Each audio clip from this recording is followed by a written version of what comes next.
ये कहानी आज से सदियों पुरानी है, लगभग 15वीं शताब्दी की। भारत के पश्चिमी हिस्से से एक महान विद्वान और शिक्षक अपनी सबसे बड़ी यात्रा पर निकले थे।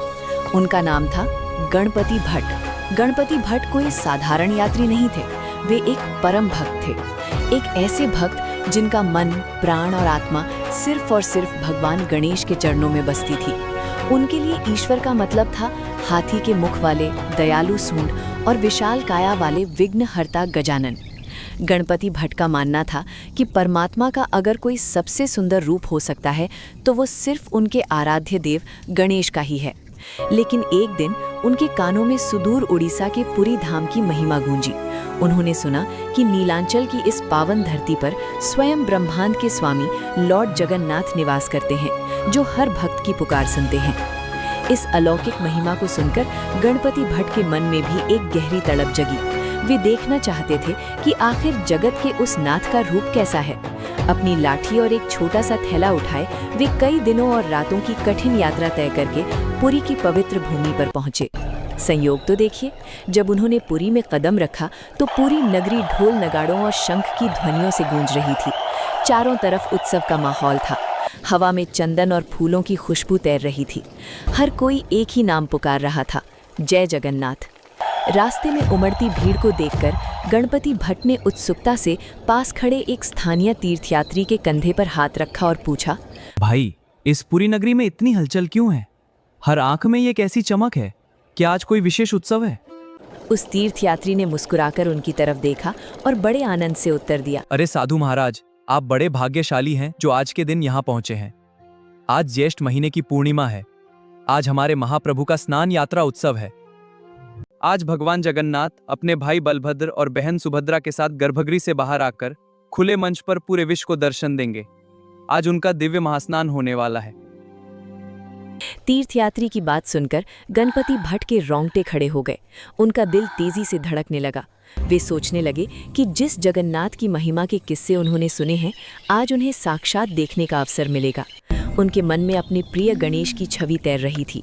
वे इसी आशा और अटूट विश्वास के साथ उस उमड़ती हुई लाखों की भीड़ को चीरते हुए मुख्य मंदिर के स्नान मंडप की ओर बढ़ने लगे।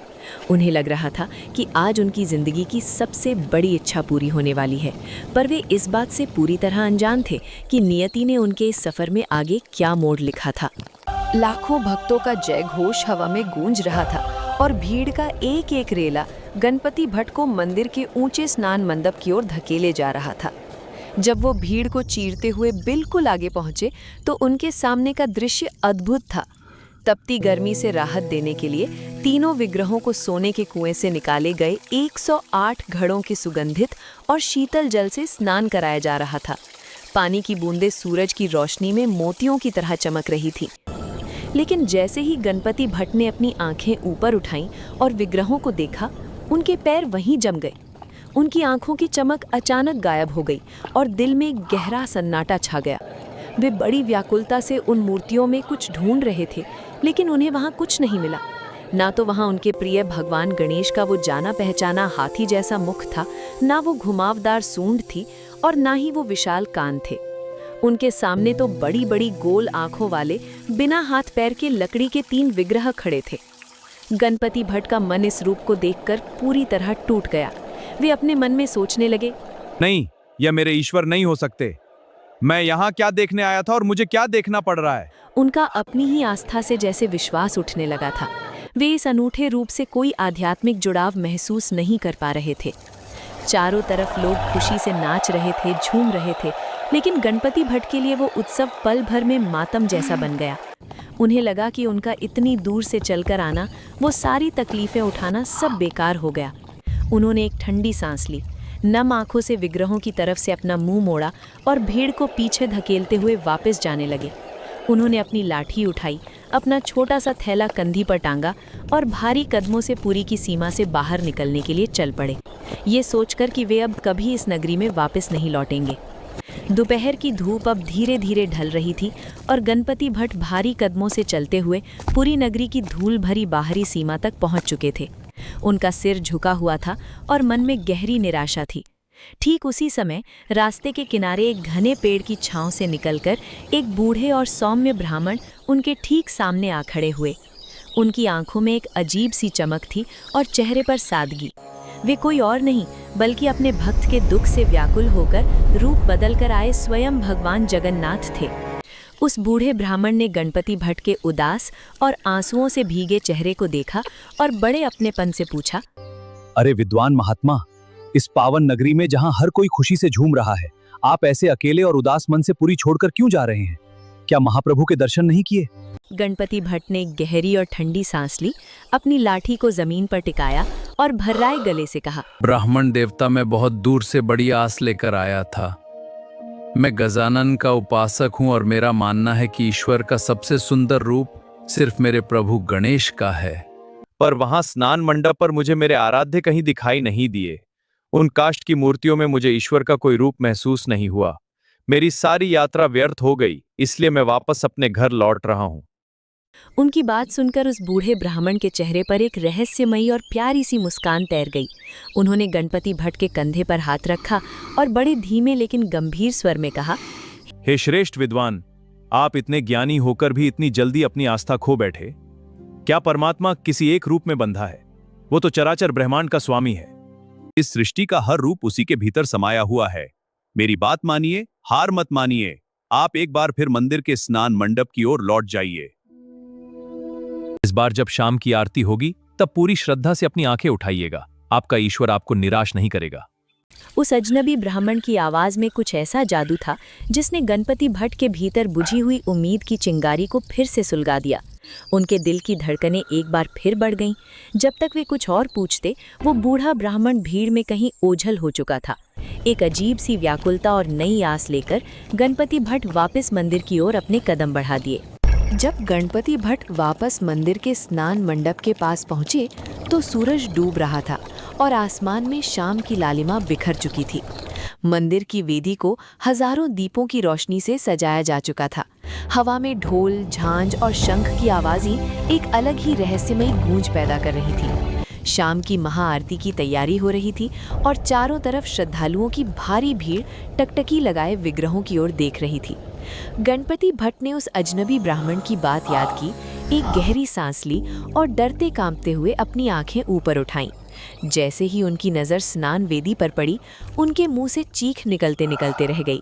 वे अपनी आंखों पर विश्वास नहीं कर पा रहे थे और अचंभे से अपनी आंखें मलने लगे। वहाँ का पूरा दृश्य ही बदल चुका था। अपने अनन्य भक्त के अटूट प्रेम और उसकी पुकार को सुनकर जगन्नाथ जी ने सचमुच एक अद्भुत लीला रच दी थी। मंदिर के पुजारियों ने बांस, बेंत, रेशमी कपड़ों और हजारों ताज़े सुगंधित फूलों का उपयोग करके तीनों विग्रहों को एक नया और अलौकिक रूप दे दिया था। सामने साक्षात दो गणेश रूप खड़े थे। भगवान बलभद्र को एक विशाल और भव्य श्वेत गणेश यानी सफ़ेद हाथी के रूप में सजाया गया था, जिनकी सूंड बेहद आकर्षक लग रही थी। वहीं दूसरी ओर स्वयं जगत के नाथ भगवान जगन्नाथ एक अत्यंत मनमोहक कृष्ण गणेश यानी काले हाथी के रूप में सजे खड़े थे, जिनकी विशाल और करुणामयी गोल आंखें सीधे गणपति भट्ट को ही देख रही थीं। इन दोनों भाइयों के बीच में बहन सुभद्रा देवी एक अत्यंत सुंदर पद्मवेश यानी कमल के फूलों की आकृति में मुस्कुरा रही थीं।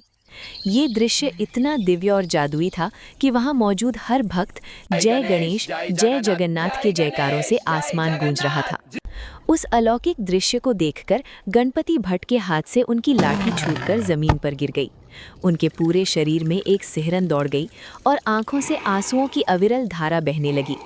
वे वहीं पत्थरों पर अपने घुटनों के बल बैठ गए और दोनों हाथ जोड़कर विग्रहों की ओर देखने लगे। उनके मुंह से शब्द नहीं निकल रहे थे, सिर्फ विस्मय और कृतज्ञता के भाव थे। वे मन ही मन सोचने लगे, हे प्रभु, आप कितने कृपालु हैं। एक मामूली और संकीर्ण सोच वाले मुझ जैसे अज्ञानी के लिए आपने अपना रूप ही बदल दिया। मेरे अहंकार को तोड़ने के लिए आपने साक्षात गजानन का रूप धर लिया। भगवान जगन्नाथ की वे बड़ी बड़ी गोल आंखें उस हाथी के वेश में से सीधे गणपति भट्ट को देख रही थीं, मानो कह रही हूँ कि तुम जिस रूप में मुझे पुकारोगे मैं उसी रूप में तुम्हारे सामने प्रकट हो जाऊंगा। पल भर में गणपति भट्ट के भीतर का सारा संशय, सारी निराशा और सारा भेद मिट गया। उन्हें समझ आ गया कि ईश्वर किसी एक सीमा या आकार में नहीं बंधा है। वो तो प्रेम का भूखा है। चाहे उसे गणेश कहो या जगन्नाथ, वो एक ही परम सत्ता है। उनका हृदय अपने आराध्य के इस अद्भुत प्रेम को देखकर पूरी तरह भर आया था। उन्होंने तय कर लिया कि अब वे इस पावन नगरी को छोड़कर कहीं नहीं जाएंगे। गणपति भट्ट ने अपना बाकी का पूरा जीवन पुरी धाम में ही बिताया, उस ईश्वर की भक्ति में जो अपने भक्त के टूटे दिल को जोड़ने के लिए स्वयं हाथी का रूप धारण कर लेता है। सदियों पहले घटी ये चमत्कारी घटना आज भी पुरी की पावन धरती पर पूरी श्रद्धा के साथ जीवित है। हर साल ज्येष्ठ महीने की पूर्णिमा को जब स्नान यात्रा का उत्सव आता है तो देश विदेश से लाखों श्रद्धालु इस अद्भुत नज़ारे को देखने खिंचे चले आते हैं। स्थानीय मठों के कुशल कारीगर कई दिनों की कड़ी मेहनत से हल्के शोलापीठ, बांस और ताज़े फूलों का उपयोग करके उन विशाल हाथी के मुखौटों को तैयार करते हैं, ताकि आज भी हर भक्त भगवान जगन्नाथ और बलभद्र के इस गजानन वेश यानी हाथी वेश का दर्शन कर सके।